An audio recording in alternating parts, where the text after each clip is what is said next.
Good morning, Pak Zikri and everyone.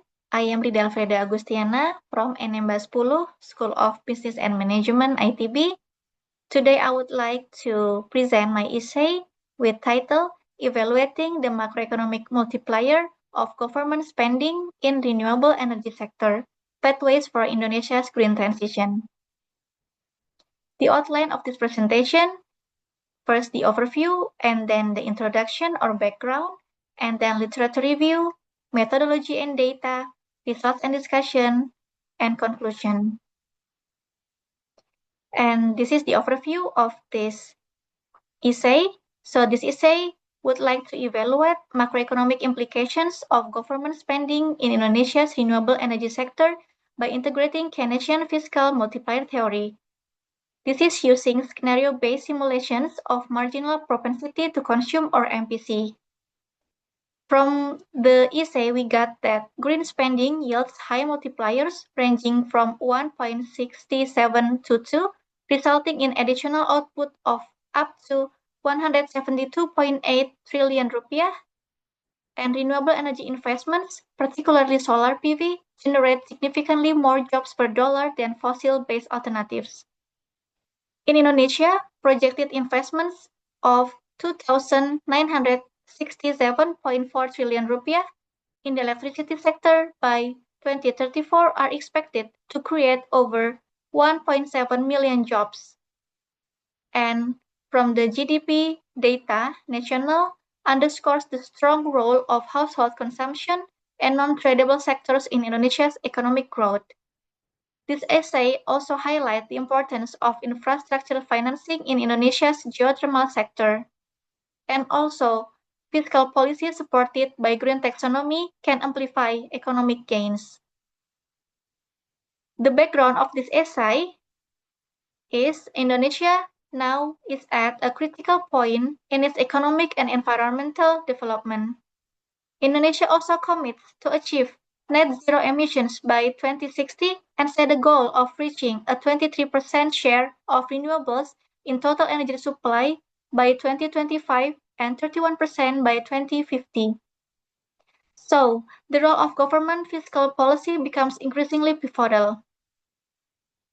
From the situation after pandemic, governments around the world have recognized the importance of green stimulus measures, not only as environmental necessities, but as macroeconomic opportunities.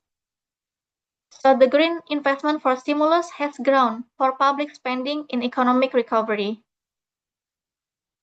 From the renewable sector, renewable energy investments tend to create more jobs per dollar spent due to their decentralized nature and high reliance on local supply chains.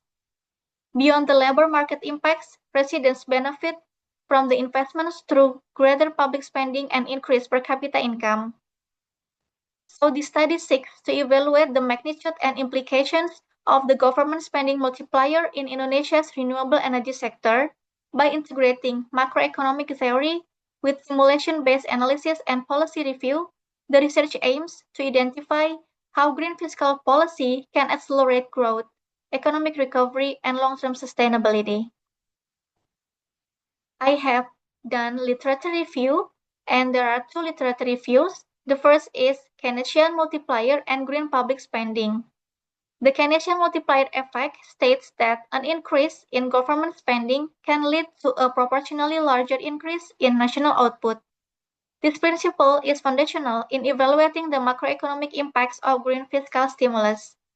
From the table, we can see that estimation of green spending multipliers can reach 1.1 to 1.7. This is about twice as large as non-green counterparts at 0.4 until 0.7. So clean energy investments not only offer strong short-term stimulus effects, but also generate long-term productivity. And the tax-based support for green investment amplifies multiplier effects when paired with credible transition plans and institutional coordination. The second is about Paris Agreement and Indonesia's commitment. Paris Agreement is an international agreement regarding climate change mitigation and adaptation efforts agreed upon at the Conference of Parties 21/UN Climate Change Conference or COP21 in Paris in 2015. This is legally binding under United Nations Framework Convention on Climate Change or UNFCCC, contains guidelines for substantially reducing global greenhouse gas emissions to limit the global temperature increase by 2 degrees Celsius by 2100, while striving to limit this increase to 1.5 degrees Celsius. More than 195 countries, plus the European Union, have joined this agreement, including Indonesia. And Indonesian government has strong commitment to Paris Agreement. The emission reduction target increased from 29% to 31.89% by 2030, and with international assistance increased from 41% to 43.20%. The methodology used is to determine the economic impact, output and employment of government spending in renewable energy sector in Indonesia. The focus is fiscal multiplier, how much additional national income is generated for every rupiah spent by the government. The methodology used are two.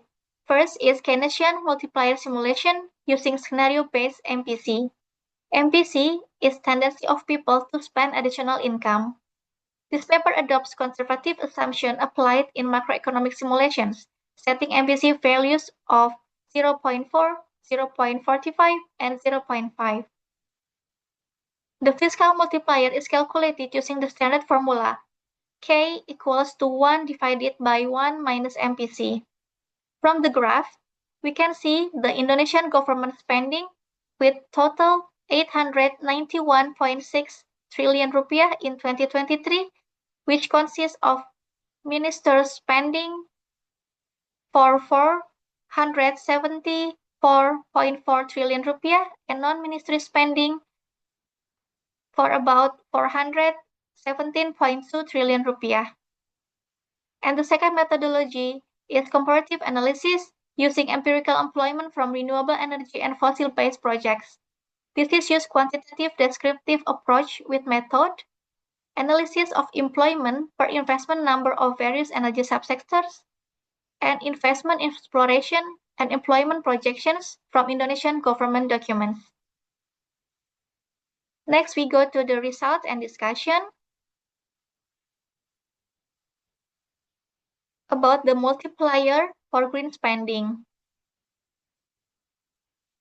So Indonesia's annual average climate expenditure from 2016 to 2021 was 86.4 trillion rupiah, amounting to approximately 4.3% of total state expenditure during that period. After that, calculations were conducted to derive fiscal multiplier and estimate the resulting additional economic output. From the table and the graph, we can see that when MPC increases from 0.4 to 0.5, the fiscal multiplier rises from 167 to 2. Increase additional output from 144.29 trillion to 172.8 trillion rupiah. The chart confirms the theoretical proposition that higher consumer responsiveness or MPC amplifies the impact of government spending on the economy. And then counterfactual simulations demonstrated that reductions in carbon intensity and improvements in renewable energy productivity yield significant macroeconomic benefits, including increased investment, GDP growth, and reduced inflation. This also includes potential long-term cost savings that the transition to renewable energy sources can provide, including reduced energy costs, increased energy security, and reduced exposure to volatile fossil fuel markets. And for policymakers, this strengthens the argument for prioritizing green fiscal measures as part of Indonesia's economic recovery and transformation strategy. Next, we discuss about renewable investment versus jobs creation. Renewable energy development not only changes the mix of energy sources, but also creates jobs and builds economic value. From the table, there were a total of 13.7 million renewable energy jobs worldwide in 2023. This consists of 4 renewable energy sectors. There is solar photovoltaic or PV, hydropower, biofuels, and wind power. And solar photovoltaic or PV remain the largest employer among renewable energy technologies for about 7.1 million or over 51% of total renewable energy jobs. In Indonesia context, based on data from Ministry of Energy and Mineral Resources in 2025, investment opportunities in Indonesia's electricity sector in 2025 until 2034 period reached 2,967.4 trillion rupiah. This investment is divided into power plants amounting to 2,133.7 trillion rupiah, distribution amounting 565.3 trillion rupiah, and others such as transmission and substation amounting to 268.4 trillion rupiah.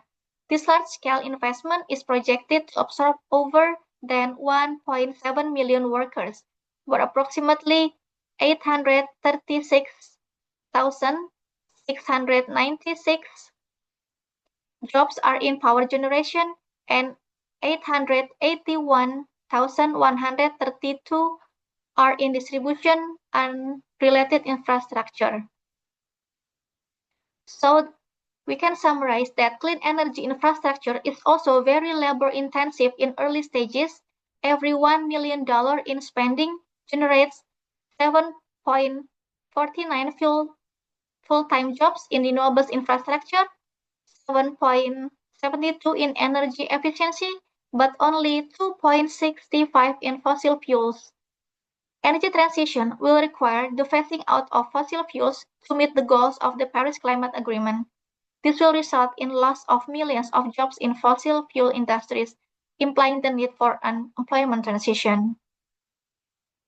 The next is about infrastructure financing and GDP growth. The infrastructure financing emphasized in geothermal sector because geothermal energy plays a pivotal role in the transition, with Indonesia holding one of the largest geothermal potentials in the world. However, utilization remains below 10%, largely due to high upfront costs and investment risks.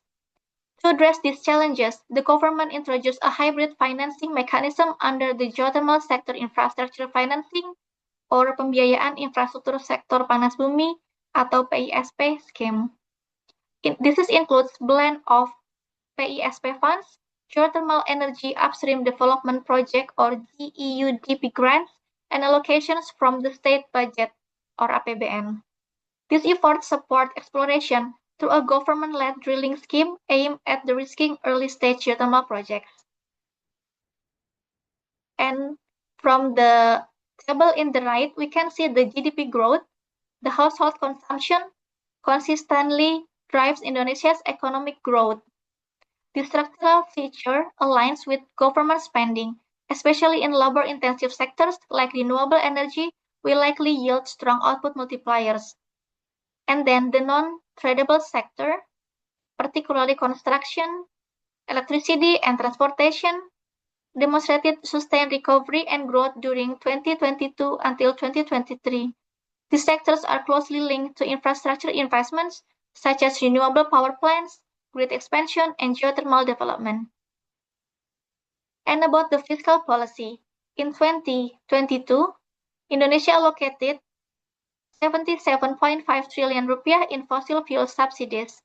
This level of spending highlights a critical opportunity for reallocation towards renewable energy initiatives, which offer higher employment multipliers and long-term sustainability benefits.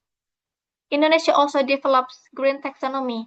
There is a set of guidelines and classification system in the development of innovative products and/or sustainable finance, as well as sustainable finance disclosure.